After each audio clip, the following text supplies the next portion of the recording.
আসসালামু আলাইকুম ওয়া রাহমাতুল্লাহি ওয়া বারাকাতুহু। প্রিয় দর্শক, দেখতে পাচ্ছেন আমাদের এক অটো চালক ভাই, যার গাড়িতে আগে থেকে লেখা আছে এই গাড়িতে মাদ্রাসার ছাত্রদের জন্য ফ্রি। তিনি আমাদের নগরকান্দায় গাড়ি চালান। তিনার নিজ ইচ্ছায় নিজ আগ্রহে তিনার গাড়িতে কালেমার পতাকা টানিয়েছে।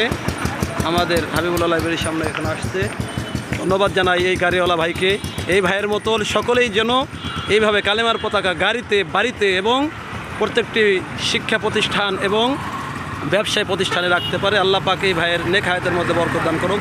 এই ভাই আপনি একটু কথা বলি, আপনি এই কালেমার পতাকা গাড়িতে লাগাইছেন, এটা কি কেউ বলছে না নিজের আগ্রহে? নিজের আগ্রহে লাগাইছি, কারণ সে এটা আমার আহলে সুন্নাহ, আমার কালিমা, আমার যে কালিমা না পড়লে আমি মুসলমান হইতে পারতাম না।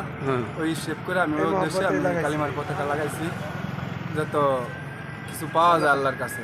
আলহামদুলিল্লাহ। প্রিয় দর্শক, প্রিয় ভাইয়ের মুখেই শুনলেন কোন উদ্দেশ্যে তেনার গাড়িতে তিনি কালেমার পতাকা লাগিয়েছেন। আল্লাহ পাক এইভাবে আমাদের প্রত্যেককেই কালেমার মোহাব্বত আমাদের সকলের অন্তরের মধ্যে প্রবেশ করাইয়া, কালেমার মোহাব্বত আমাদের অন্তরে পরিপূর্ণ ঢুকাইয়া কালেমার উপর বিশ্বাস করে জীবনযাপন করার তৌফিক দান করুক। আমিন।